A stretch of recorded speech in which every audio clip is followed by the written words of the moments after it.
मैं शुरू करूं ना अब। मैंने यहाँ लेसरेटेड और पेनिट्रेटिंग वुंड बता दिया था आपका। ठीक है, पेनिट्रेटिंग वुंड बता रहा था। पेनिट्रेटिंग वुंड में क्या होता है कि आपका जो लेंथ है, स्टैब इंजरी उसको कहते हैं। मतलब इंजरी का लेंथ कम होता है और डेप्थ ज्यादा होता है। सबसे सिंपल एग्जांपल है इंजेक्शन। इंजेक्शन लगाना उसको बोलते हैं। और this is the crust wound, यानी कि वुंड पिचित हो गया है, ब्लंट इंजरी से मारने से क्रश हो गया। जैसे है ना, कोई हथौड़ा मारने से कुछ चीज टूट जाती है, या फ्रैक्चर में होता है ज्यादातर।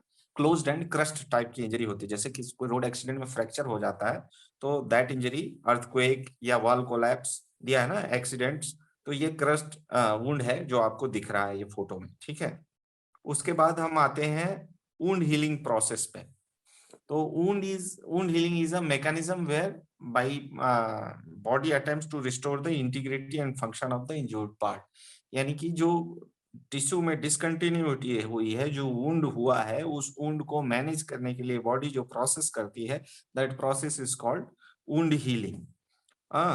To reform the barrier to fluid loss and infection. Infection, चूंकि एक इन्फेक्शन बॉडी में एक ओपनिंग क्रिएट हो गई है वुंड की वजह से, तो वहां इन्फेक्शन होने के चांसेस हो सकते हैं, बैक्टीरियल, वायरल।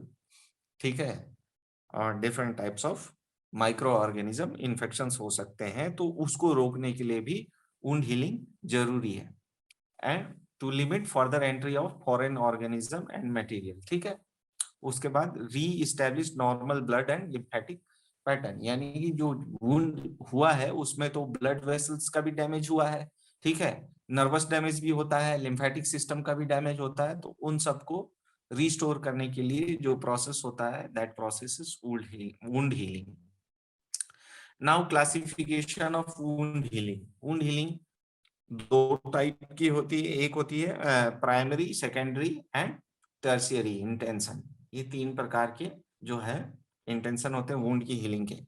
तो primary intention is in a clean incised wound and edges opposed and minimal scar that is clean, neat and thin। इसका मतलब ये होता है कि वो इंजरी जो क्लीन इंसाइज्ड, मैंने आपको इंसाइज्ड यानी कि ब्लेड से कट जाने को, या डॉक्टर जो वुंड क्रिएट करता है उसको हम बोलते हैं इंसाइज्ड, जो है इंसीजन। ठीक है, तो इंसीजन में क्या होता है, वहां पे आप अपोज्ड एजेस का मतलब होता है कि जो दोनों कटी हुई दोनों छोर हैं वो दोनों एक दूसरे के बराबर होती हैं, और वुंड में ज्यादा वाइडनिंग नहीं होती, इसकी वजह से इन्फेक्शन भी कंट्रोल्ड होता है।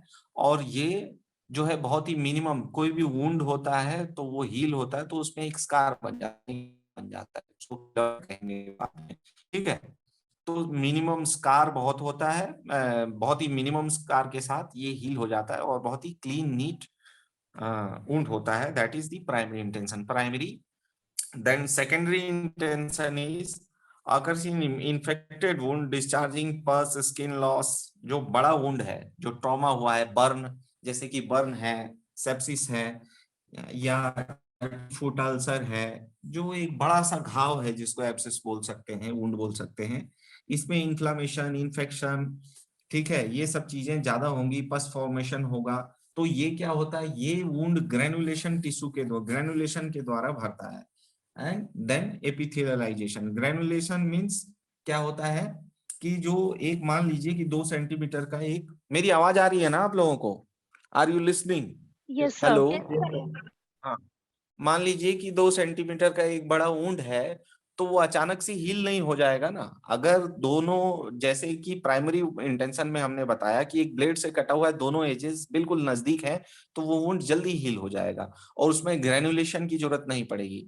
आपने कोई भी घाव देखा होगा, एब्सेस देखा होगा, तो जहां स्किन निकल गई है या बर्न हो गया होगा, कभी आपने देखा होगा, तो फोड़ा फटने के बाद क्या होता है, स्किन निकलने के बाद पीला पीला पीला, white white, येलोइस and whitish dots बन जाते हैं, बनने लगते हैं, और वो डॉट्स धीरे धीरे ज्यादा संख्या में होने लगते हैं और धीरे धीरे यूनाइट होने लगते हैं, और वो यूनाइट हो जाते हैं, फिर एक पपड़ी सी बन जाती है जिसको स्कैब बोलते हैं।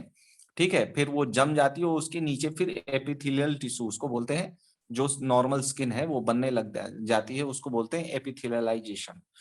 तो इस प्रकार से सेकेंडरी इंटेंशन, इस प्रकार के वुंड्स में सेकेंडरी इंटेंशन से हीलिंग होती है। And tertiary is wound initially left open, ages later opposed, then healing condition favorable।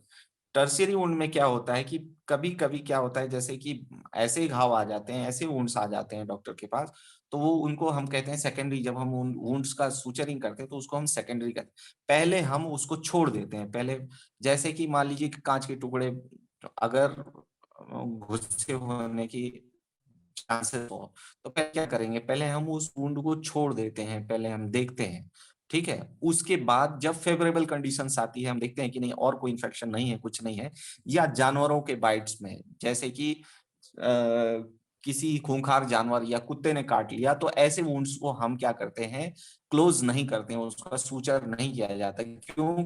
क्योंकि एक टॉक्सिक मटेरियल होने के चांसेस हैं, और वुंड को अगर हमने ऊपर से क्लोज कर दिया तो टॉक्सिसिटी बॉडी के अंदर फैल सकती है। इसीलिए हम वुंड को ओपन रहने देते हैं, ऑब्जर्व करते हैं, और उसके बाद हम उसके दोनों सरफेसेस को मिला करके सूचर लगा देते हैं, और वुंड धीरे धीरे हील होने लगता है।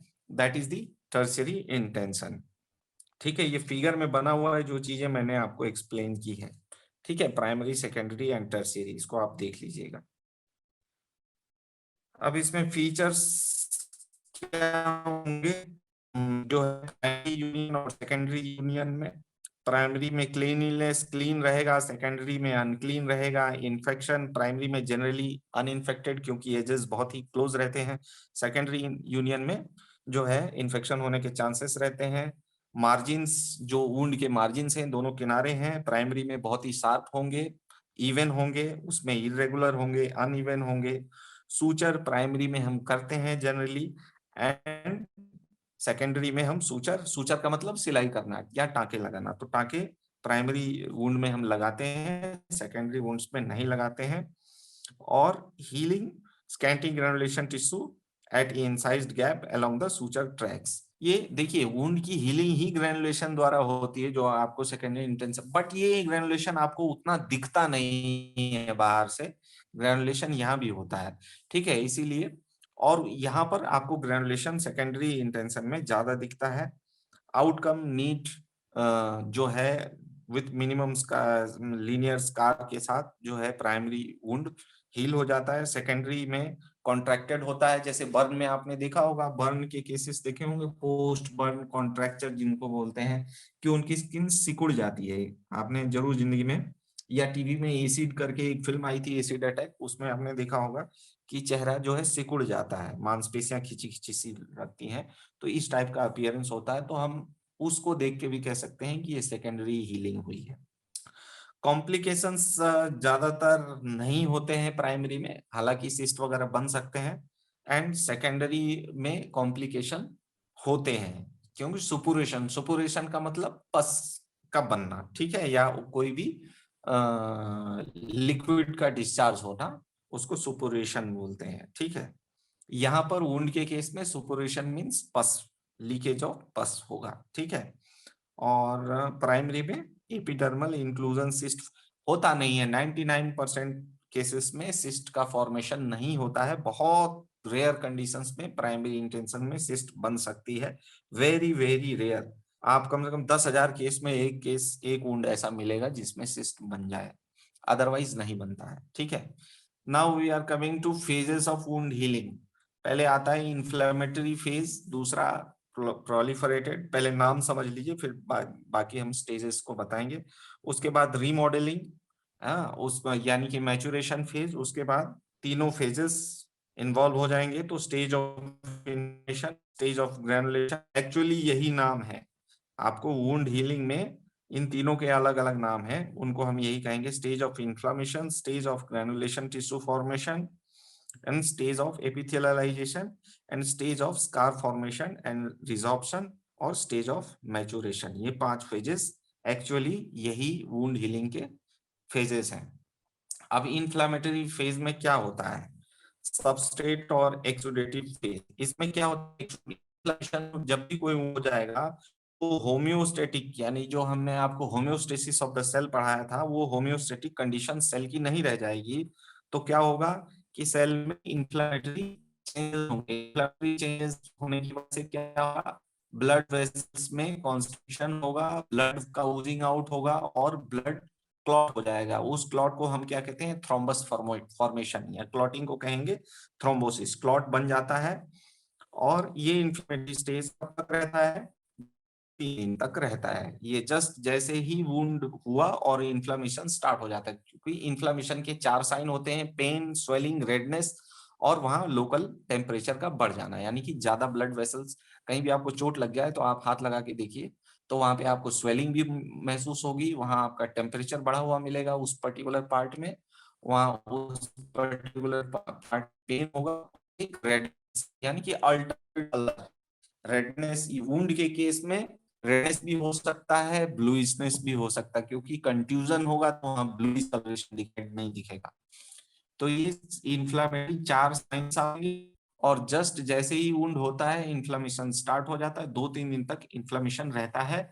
रूबार, ट्यूमर, केलर, डोलर, देखिए ये इन्हीं को लैटिन भाषा में रूबार का मतलब रेडनेस, ट्यूमर का मतलब या ट्यूमर, ठीक है, उसको जो है, इसको स्वेलिंग को बोलते हैं ट्यूमर, कोई भी स्वेलिंग हो जाए उसको ट्यूमर बोलेंगे। केलार का मतलब कैलोरी, हीट, यानी कि वहां का टेम्परेचर बढ़ जाना। और डॉलर, डॉलर का मतलब होता है, ठीक है, तो ये 4 signs आपको मिलेंगे। लॉस ऑफ फंक्शन, कहीं भूख लग जाएगी उसको बट आप नहीं करेगा, ठीक। इन्फ्लेमेटरी स्टेज में क्या होगा, डैमेज्ड एपिथेलियल सेल, यानी कि जो सेल, जो टिश्यू की लाइनिंग है वो डैमेज हो जाएगी, ठीक है। उसके बाद इंटरल्यूकिन, साइटोकाइंस, एंजाइम्स, इतना सब आपको पढ़ने की जरूरत है या नहीं है पता नहीं।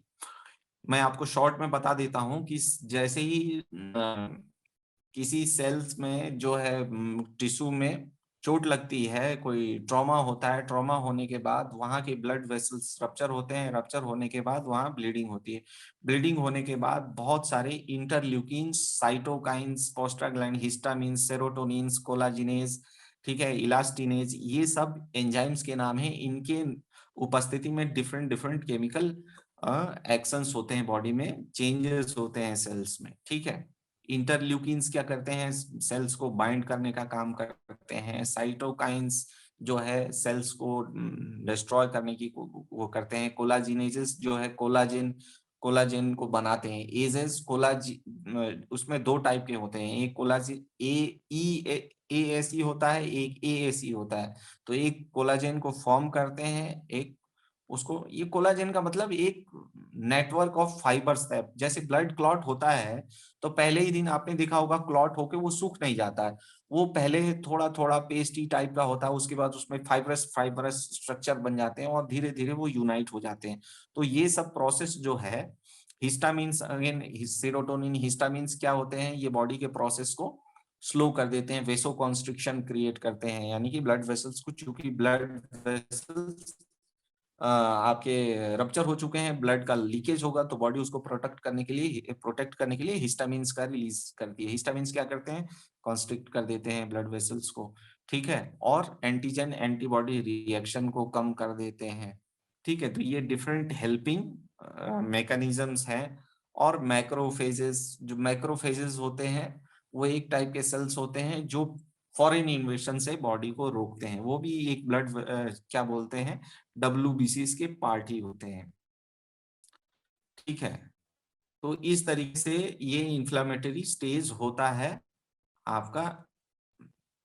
ये आपको समझ में आए, ये कंफ्यूजिंग है, ये बहुत समराइज करे, बहुत छोटे 2-3 वाक्यों में मैंने कहा है, एक एक टर्म अपने आप में एक एक चैप्टर है।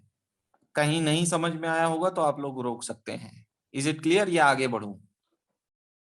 हेलो, हेलो, सर ये सर कंटिन्यू करिए प्लीज। ठीक है, ओके। चलिए, platelets and local tissues release वेसो active amines that like histamine, serotonin, prostaglandin, vasoactive amines, growth factors attract inflammatory, वही चीजें जो मैंने आपको बताई। क्योंकि देखिए पीपीटी में पढ़ा हुआ नहीं रहता, मैं आप लोगों के सामने डायरेक्ट खोलता हूँ, तो मैं हो सकता है वो टॉपिक पहले ही बता चुका रहता हूँ। Increase vascular permeability, eating inflammatory sales, यानी कि जो वेस्कुलर परमिएबिलिटी हो, जो ब्लड वेसल्स में है, उसकी पोरोसिटी, परमिएबिलिटी का मतलब पोरोसिटी, है ना। जैसे कि एक वॉल है, उसके अंदर से मटेरियल का आदान प्रदान, पानी का या इंट्रासेलुलर एक्स्ट्रासेलुलर फ्लूइड का आदान प्रदान हो जाए। जनरली सेल वॉल जो है नॉर्मली अनपरमिएबल होती है, ठीक है, और वो पर्टिकुलर पर्टिकुलर चीजों के लिए परमिएबल होती भी है और नहीं भी होती है। कुछ सेल्स को कुछ चीजों को बाहर भेजना है तो उन चीजों के लिए परमिएबल हो जाएगी, वो बाहर चले जाएंगे। कुछ चीजों को अंदर आना है सेल के, तो उनके लिए परमिएबल हो जाएगी, ठीक है। तो ये वास्कुलर परमेबिलिटी को बढ़ाते हैं, ठीक है। उसके बाद पॉलीमॉर्फो न्यूक्लियर सेल्स, यानी कि जो सेल्स टूटे हैं आपके, ठीक है, वो डिफरेंट डिफरेंट सेल्स हैं, मसल सेल हो सकते हैं, फैट सेल हो सकते हैं, एपिथेलियल सेल्स हो सकते हैं। लेकिन जब रिपेयर का काम होता है तो पॉलीमॉर्फो न्यूक्लियर सेल्स बनते हैं। पॉलीमॉर्फो में यानी कि वो पॉली मीन्स बहुत सारे, मॉर्फो मीन्स स्ट्रक्चर, और न्यूक्लियर मीन्स उसका सेल के अंदर का जो न्यूक्लियस होता है। तो एक न्यूक्लियस और एक ऐसा सेल उत्पन्न होता है जो डिफरेंट डिफरेंट सेल्स का आकार लेने में सक्षम होता है, उसको बोलते हैं पॉलीमॉर्फो न्यूक्लियर सेल्स। यानी कि वहां पे आपको मसल सेल भी बनेंगे, वहां ब्लड सेल भी, ब्लड वेसल्स जो रप्चर हुए हैं वो सेल्स भी बनेंगे, फैट सेल्स भी बनेंगे, सारे सेल्स पॉलीमॉर्फिक सेल्स बनेंगे, ठीक है। तो ये polymorphonuclear cells appears after 48 hours and which secrete inflammatory mediators and bacterial oxygen derived free radicals. ये क्या होता है, पॉलीमॉर्फो न्यूक्लियर सेल्स, ये रिपेयर का प्रोसेस स्टार्ट करने के लिए नए सेल्स बनने लगते हैं, और ये क्या करते हैं कि इन्फ्लामेटरी मीडिएटर्स जो है ये सिक्रीट करते हैं। यानी कि ये जो एक्सुडेट जिसको बोलते हैं, ये जो लिक्विड सिक्रीट करते हैं, उस लिक्विड की वजह से बैक्टीरियासाइडल जो बैक्टीरिया है, बैक्टीरियासाइडल मीन्स बैक्टीरिया को खत्म करने वाले, तो बैक्टीरियासाइडल जो है मटेरियल को सिक्रीट करने में सिक्रीट करते हैं पॉलीमॉर्फो न्यूक्लियर सेल्स, ताकि बैक्टीरियल इन्फेक्शन ना हो। उसके बाद these cells remove devitalized tissue microorganism, यही एपोप्टोसिस की क्रिया होने लगती है, और फॉरेन बॉडी ये सब बाहर चले जाते हैं। और macrophages regulate fibroblast activity secreting FGF which enhances angiogenesis. Angiogenesis का मतलब ये FGF क्या है, ये भी एक एंजाइम है। ये क्या करते हैं, angio, angio means blood vessels को ही हम एंजियो बोलते हैं, चाहे वेन हो चाहे आर्टरी हो, उसको हम एंजियो बोलते हैं ना, एंजियोप्लास्टी, एंजियोग्राफी। तो ये ब्लड वेसल्स, ये फाइब्रोब्लास्ट की जो मैक्रोफेजेस हैं, जो कि प्रोटेक्टिंग प्रोटेक्टिंग सेल्स हैं, WBC के एक पार्ट है, वो क्या करते हैं, ब्लड वेसल्स का जनरेशन करने लगते हैं, और उसके बाद प्रोलिफरेटिव स्टेज स्टार्ट हो जाता है। यानी कि इन्फ्लेमेटरी स्टेज यहाँ तक जब तक लिक्विड का सिक्रीशन हो रहा है, किसी भी वुंड से जब तक सिक्रीशन हो रहा है तब तक होता है, और जब तक उसमें पेन है तब तक उसको हम बोलते हैं इन्फ्लेमेटरी स्टेज। उसके बाद प्रोलिफरेटिव स्टेज में सेल्स का प्रोलिफ, नाम ही खुद ही बता रहा है कि एक फाइब्रोब्लास्टिक एक्टिविटी होने लगी है, last from third day to third week. ये डिपेंड करता है कि वुंड कितना बड़ा है, कुछ वुंड एक हफ्ते में ही हील हो जाते हैं, तो ये लगभग 48 घंटे के बाद से और वुंड हील होने तक, लगभग हील होने के जस्ट पहले तक का फेज है, सबसे बड़ा फेज यही होता है वुंड में, ठीक है। इसमें क्या रिपेयर काम होता है, इसमें फाइब्रो, डिफरेंट फाइब्रोब्लास्टिक एक्टिविटी, यानी कि फाइब्रस कोलाजिनस टाइप का, कोलाजेन मतलब आप समझ रहे हो ना, फाइब्रस जो है बाइंडिंग मटेरियल टाइप के जो है मटेरियल में कन्वर्ट होने लगते हैं, जो भी चीजें हैं, प्रो कोलाजेन यानी कि प्रो कोलाजेन, क्रो कोलाजेन, देखो ये एंजाइम्स के नाम दिए गए, प्रो, उसके बाद कोलाजेन, फिर कोलाजिनेज। यानी कि पहले प्रो कोलाजेन है जो कोलाजेन में कन्वर्ट होता है, और कोलाजेन फिर डिसॉल्व होता है तो कोलाजिनेज की उपस्थिति में वो डिसॉल्व होकर नॉर्मल सेल बनाने लगता है। तो इस टाइप की एक्टिविटी कोलाजेन फाइबर से भर जाती है। इसमें oxygen, vitamin C, ferrous, ion, इन सब चीजों की जरूरत होती है। इसीलिए हम जो है कोई भी वुंड होता है तो हम विटामिन सी और जो है एंटीऑक्सीडेंट्स इस टाइप की या मल्टीविटामिन के कैप्सूल्स डॉक्टर इसीलिए अक्सर प्रिस्क्राइब करते हैं। और आयरन, फेरस आयरन, ठीक है, फेरस ऑक्साइड, ठीक है, ये प्रिस्क्राइब किया जाता है ताकि ये प्रोसेस बढ़िया तरीके से हो पाए, वुंड की हीलिंग अच्छे तरीके से हो पाए। उसके बाद production of collagen and ground substance, क्या है, प्रोटियोग्लाइकेंस हेल्प इन बाइंडिंग कोलाजन। अब प्रोटियोग्लाइकेंस क्या करते हैं, जो डिफरेंट डिफरेंट कोलाजेंस बने उन कोलाजेंस को यूनाइट करने लगते हैं, वो क्या करते हैं, वो प्रोटियोग्लाइकेंस करते हैं। ठीक है, उसके बाद from 5th day polymorphonuclear cell decrease and monocytes increase. क्या होता है कि 5वें दिन से नंबर ऑफ पॉलीमॉर्फो, क्योंकि जो जो सेल्स बनने हैं वो तो बन चुके हैं, तो 5वें 6ठे दिन से क्या होता है, पॉलीमॉर्फो न्यूक्लियर सेल्स धीरे धीरे कम होने लगते संख्या में, मोनोसाइट्स होते हैं जो हमारे किसी के होते हैं। ठीक है, तो ये मोनोसाइट्स बढ़ने लगते हैं। Monocytes mean single. ठीक है, जैसे WBC बनेगा, RBC बनेगा या एपिथेलियल सेल्स बनेगा, मतलब सिंगल सेल्स। वो हो जाता है कि हमको ये फोस्फेट सेल, मसल सेल, तो मोनो सेल्स बनने चालू हो जाता है, डिफरेंट डिफरेंट सेल्स, वो अपना आकार, अपनी स्ट्रेटजी तैयार कर चुके होते हैं। ब्लड वेसल एज उसके जो पतली पतली वेसल्स बनती हैं, लूप, वो बन के ब्लड सेल्स बनेंगे, हमारा सेल्स रखा है, तो ब्लड वेसल्स होनी जरूरी है, एंजियोजेनेसिस। फिर ये एंजियोजेनेसिस हो जाएगी और उसके बाद रीपिलाइजेशन, यानी कि epithelial tissue की एक्सक्यूज पूरी मी सर। और है। हाँ बोलिए। सर आपकी आवाज बहुत ब्रेक हो रही है। हेलो, आवाज आ रही है? जी हेलो, सर, आ रही है। हाँ, आवाज नहीं आ रही थी क्या? जी सर, बीच बीच में ब्रेक हो रही है काफी ज्यादा। नेटवर्क इशू हो सकता है। मैं कहाँ था? अब आ रही है? हाँ जी सर, अब आ रही है। ठीक है, ठीक है। मैं कहाँ पे था, क्योंकि ये पूरा चला जाता है ना जब नेटवर्क कट जाता है।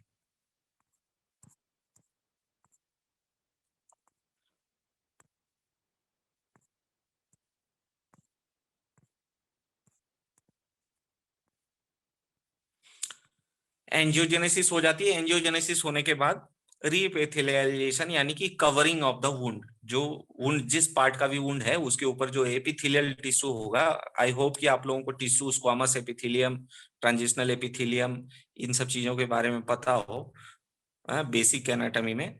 तो ये एपिथेलियलाइजेशन हो जाता है, यानी कि कवरिंग ऑफ द टिश्यू हो जाता है। इन अर्ली स्टेज क्या होता है, intense proliferation of fibroblast and capillaries and granulation tissue formation. Early stage में क्या होता है, इंटेंस जो पॉलीमॉर्फो न्यूक्लियर सेल्स हैं, ठीक है, या फाइब्रोब्लास्ट हैं, वो बहुत ज्यादा मात्रा में बढ़ते हैं, और ग्रेनुलेशन टिश्यू, यानी कि यही जो रेड एक जाल सा बनता है, ये येलोइश टाइप ऑफ मटेरियल का, वो स्पॉट स्पॉट स्पॉट बनते हैं, और वो धीरे धीरे धीरे धीरे यूनाइट हो जाते हैं। ठीक है, newly laid capillaries and ground substance along with inflammatory epithelium of each side continue to grow and eventually unite in the upper dermis। क्या होता है कि वुंड के चारों तरफ से धीरे धीरे ये ग्रेनुलेशन स्टार्ट होता है। आप कभी भी देखो तो वुंड जो है अपने बॉर्डर से धीरे धीरे धीरे धीरे स्टार्ट होता था, और सेंटर में जाके वो यूनाइट हो जाता है। ठीक है, ये वुंड की हीलिंग का जो है अर्ली स्टेज में ऐसा होता है। देयर इज लेटर स्टेज में क्या होता है, there is increase tensile strength of the wound due to increase collagen which is first deposited in random fashion and consist of type 3 collagen. Later stage में आपको सिंपली ये देखिए कि letter stage में जब ये कोलाजेंस, ये ग्रेनुलेशन टिश्यू यूनाइट होके कोलाजिनस मटेरियल बना लेते हैं, और ये उसके बाद क्या होता है कि इनमें एक सडन कॉन्ट्रैक्शन होता है, क्योंकि वो यूनाइट होते हैं तो कुछ कॉन्ट्रैक्शन होता है। कॉन्ट्रैक्शन होने की वजह से एक टेंशन सा वुंड, जहां पे वुंड है वहां पे एक टेंस, कभी भी आपको कोई एब्सेस हुआ होगा तो आपने महसूस किया होगा कि उस पर्टिकुलर एरिया पे कुछ दिनों तक के लिए एक टेंशन सी, मतलब वहां पे एक हार्डनेस सी, एक खिंचाव सा महसूस होता है, वही टेंसाइल स्ट्रेंथ है। और उसके बाद वहां पे एक लोकल ईचिंग भी स्टार्ट होने लगती है। ठीक है, तो 80 to 90% of final strength is achieved in 30 days. अब ये डिपेंड करता है कि वुंड कितना बड़ा है, ठीक है। लगभग 1 महीने में अगर बहुत बड़ा वुंड भी है तो 80 से 90% 30 दिनों में लगभग वुंड हील हो जाता है। रीमॉडलिंग फेज में कुछ भी नहीं है, ये 3 हफ्ते से लेके 2 साल से लेके लाइफ टाइम तक हो सकता है, जिसको मैच्योरेशन फेज बोलते हैं। जैसे कि कोई वुंड हुई या कोई आपने देखा होगा कि किसी को फ्रैक्चर हो गया और फ्रैक्चर होने के बाद बोन्स ठीक से सेट नहीं हुई तो उसकी हड्डी थोड़ी सी बाहर की तरफ उभरी हुई दिखती है। वो धीरे धीरे फिर उनका जो है कटाव धीरे धीरे चलता रहता है और वो रीमॉडलिंग यानी कि अपने नेचुरल शेप में आने का की प्रक्रिया है जो है वो चलती रहती है। जनरली छोटा मोटा वुंड हो तो 2-3 हफ्ते में वो नॉर्मल शेप एंड साइज में आ जाते हैं, अगर नहीं हो तो वो नहीं आते हैं और वो एक स्कार छोड़ के चले जाते हैं या एक किलॉइड या एक परमानेंट डिफॉर्मिटी छोड़ के चले जाते हैं, उसी रहते हैं। यानी कि उसको देख के आप बता सकते हैं कि जैसे पोस्ट बर्न कॉन्ट्रैक्चर हो गया या जो है कोई बड़ा सा वुंड है और उसको हमने सूचर किया है, सूचर करने के बाद कीलॉइड बन जाता है, वहां पे एक हार्ड लाइनिंग बन जाती है। ज्यादातर आपने औरतों को देखा होगा जिनका डिलीवरी होती है ऑपरेशन के द्वारा, LSCS के द्वारा, लोअर सेक्शन सीजेशन या अपर सेक्शन सीजेरियन सेक्शन जिनको बोलते हैं, तो एक बहुत लंबा कट लगाया जाता है। उस कट को जो है हम टाँके से जोड़ दिया जाता है, लेकिन बाद में एक हार्ड टिश्यू की लाइनिंग बन जाती है जिसको हम कीलॉइड बोलते हैं या हार्ड टिश्यू या स्कार टिश्यू भी बोलते हैं। तो ये स्कार टिश्यू 5-10 सालों में हो सकता है, किसी किसी का चला जाता है, किसी किसी का नहीं रह सकता। पहले तो एक लंबी लाइन सी बनी रहती, फिर वो ब्रोकन लाइन में कन्वर्ट होती, फिर धीरे धीरे धीरे धीरे ये स्कार्स चले जाते हैं। This is called remodelling phase. ठीक है, इसको पढ़ देता हूँ। Reorganisation of previously synthesised collagen, maturation of collagen type 1 type 2, ये डिफरेंट लेवल्स हैं। ठीक है, टाइप 1 टाइप 2, ठीक है, ज्यादा आपको डिटेल में जानने की जरूरत नहीं, केवल कोलाजेन जानिए। And balance between collagen synthesis and collagenolysis, क्योंकि जब कोलाजेन बन जाएगा, वुंड कवर हो जाएगा, तो वो कोलाजेन धीरे धीरे लाइसिस होके खत्म हो जाता है। वही कोलाजेन अगर लाइसिस नहीं होता है और प्रॉपर तरीके से रीअलाइनमेंट नहीं हो पाता उसका, तो वो एक फाइब्रस जो है स्कार छोड़ देता है। ठीक है, collagen fibre along the line of tension and get crossed linked for giving further tensile strength to scar. In later decreased wound vascularity and wound contraction due to fibroblast and myofibroblast activity, and redness of the scar fades gradually. Scar may be hypertrophic at first but flatten out eventually due to contraction of dermal collagen network and increased breakdown of collagen. ठीक है, इसको ये समझ लीजिए कि पहले collagens बनते हैं, फिर कोलाजेंस की वजह से वुंड की हीलिंग होती है, उसके बाद कोलाजेंस धीरे धीरे उनकी लाइसिस होने लगती है। ये लाइसिस अगर उसके बाद जो ब्लड वेसल्स बने, जो वेस्कुलरिटी बनती है, वो भी धीरे धीरे खत्म होने लगती है। फाइब्रोब्लास्ट मीन्स जो फाइबर्स को बनाएंगे, मायोब्लास्ट यानी कि जो मसल फाइबर को बनाएंगे, वो नाम दिए गए हैं। ठीक है, वो डिफरेंट डिफरेंट जो सेल्स हैं। उसके बाद रेडनेस, वहां का स्कार, चूंकि वेस्कुलरिटी कम हो जाएगी तो रेडनेस भी कम हो जाएगी, यानी कि ब्लड वेसल्स, ब्लड सप्लाई कम होती है तो रेडनेस भी धीरे धीरे कम होने लगती है और जो है उसका या तो हल्का फुल्का निशान रह जाता है या तो फिर ये निशान पूरा चला जाता है। This whole process is remodelling process. Collagen production is not present after 42 days of wound healing. Collagen production जो है लगभग 42 दिन यानी कि 6 हफ्ते के बाद बंद हो जाता है और जितना हुआ है उतना लगभग रहता है। ऐसा नहीं कह सकते कि 42 दिन ही, लेकिन अनुमानतः जो है 6 हफ्ते तक कोलाजन का फॉर्मेशन होता है। ठीक है, wound is strengthened by proliferation of fibroblast and myofibroblast which get structural support from extracellular matrix which has following components। देखिए, कोलाजिन एक फाइब्रस टिश्यू है जो कि बोन, कार्टिलेज, वाल्व्स और कॉर्निया ये सब पार्ट्स में रहता है। कॉर्निया जो है कहाँ रहता है? आपके आंखों में होता है। Bone fibrous tissue, muscle fibres मान लीजिए, वाल्व्स यानी कि हार्ट के वाल्व्स, या जो है blood valves होते हैं उनसे बनता है। And defective collagen synthesis leads to fibrosis, hypertrophic scar and organ dysfunction. अगर ये कोलाजन सिंथेसिस डिफेक्टिव होगा तो फाइब्रोसिस हो जाएगा, यानी कि ज्यादा फाइबर्स हो जाएंगे तो फाइब्रोसिस हो जाएगी, वहां पे एक हार्डनेस सी फील हो जाएगी जिसको फाइब्रोसिस बोलते हैं और ट्रॉफिक स्कार बोलते हैं।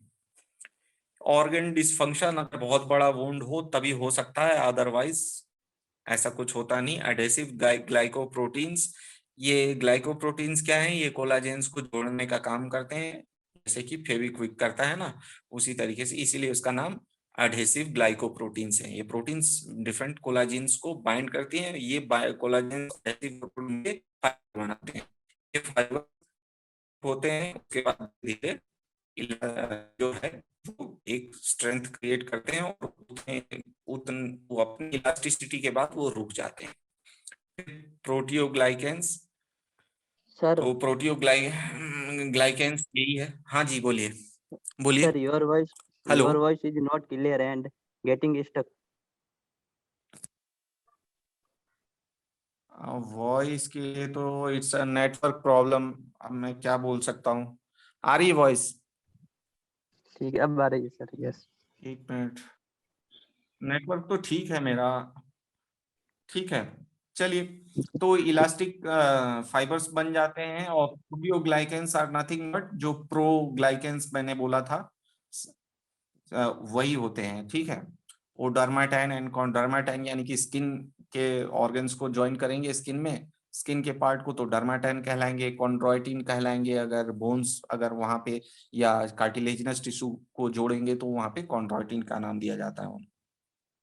अब हम देख लेते हैं हीलिंग इन स्पेसिफिक कुछ कुछ टिश्यूज में, जैसे कि बोन टिश्यू में हीलिंग एक अलग प्रोसेस से होती है, ठीक है।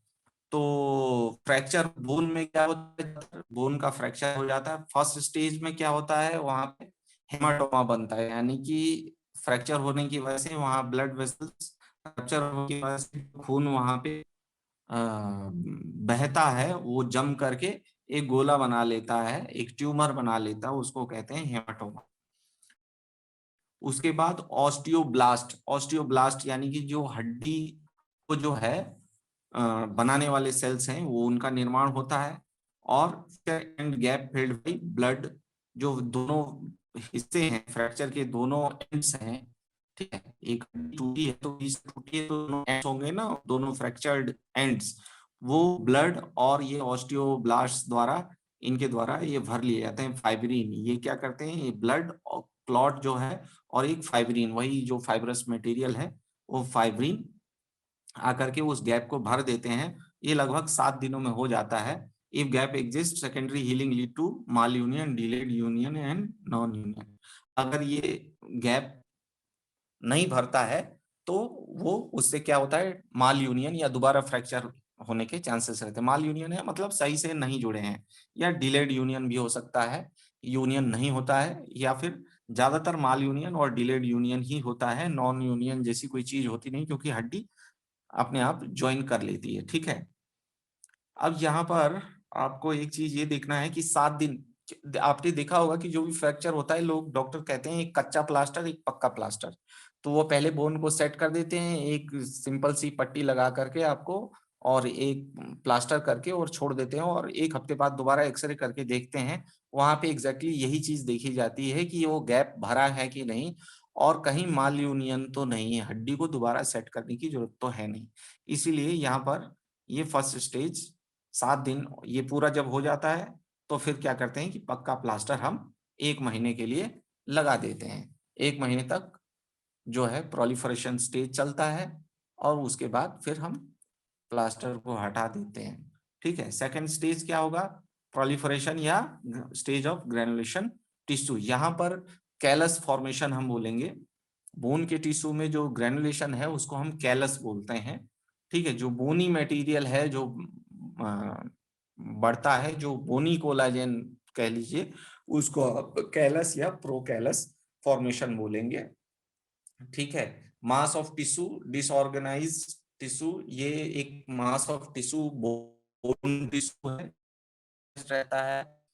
उसके बाद इसमें मिनरलाइजेशन होता है, यानी कि हड्डी में आपको पता ही है कैल्शियम मैग्नीशियम ये सब चीजें होती हैं, तो ये चीजें ब्लड वेसल्स द्वारा लाई जाती हैं और ये एक कैलस बना देते हैं, बोनी टिश्यू को बना देते हैं। Fracture is mobile last up to 2-3, mineralisation of fracture is mobile. ये फ्रैक्चर इज मोबाइल, ये क्या होता है? ठीक है, मिनरलाइजेशन होता है और ये 2 से 3 हफ्ते तक चलता है। फ्रैक्चर इज मोबाइल, इसको काट दीजिएगा, डिलीट कर दीजिएगा अपने उसमें से। ये यहाँ पे ये सही चीज नहीं लिखी हुई है, इट्स अ रॉन्ग, हो सकता है टाइप करने वाले की वजह से कहीं से आ गया हो। ठीक है, थर्ड स्टेज में ये स्टेज ऑफ कैलस बन जाता है, जो प्रो कैलस यही बना, कैलस प्रो कैलस दोनों स्टेजेस एक साथ ही चलती हैं। ठीक है, bony callus form fracture clinically united last up to 4 to 12 week, 4 हफ्ते से लेके 12 हफ्ते तक ये थर्ड स्टेज चलता है। इसीलिए फोर्थ स्टेज में stage of remodelling of callus, यानी कि ऑस्टियोक्लास्ट्स।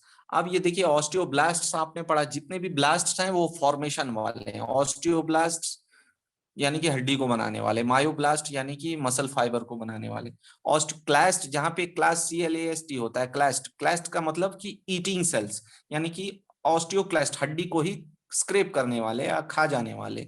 ठीक है, मायोक्लास्ट ऐसे ही जहां भी क्लास्ट आएंगे मींस डिस्ट्रक्टिंग सेल्स। बट ये बॉडी को कैसे हेल्प करते हैं कि जो कैलस टेढ़ा मेढ़ा बना हुआ है उसको वापस शेप में लाते हैं, आउटलाइन को ठीक करते हैं, उसको डेंस करते हैं, उसको डिफाइन करते हैं। जैसे प्लास्टर करते हैं ना मजदूर, तो वो क्या करते हैं, पहले ज्यादा सीमेंट डाल देते हैं, फिर एक लकड़ी का जो है कुछ लेकर के और उसको स्क्रैप करते हैं। तो ऑस्टियोक्लास्ट्स का काम वही है कि उस प्लास्टर को सही करना, अनइवन सरफेस को ना रखना। जो बॉडी की सरफेस है, जो उस बोन का सरफेस जो शेप होना चाहिए, वो शेप देने का काम करते हैं। And that is stage of remodelling and it is done by osteoclasts.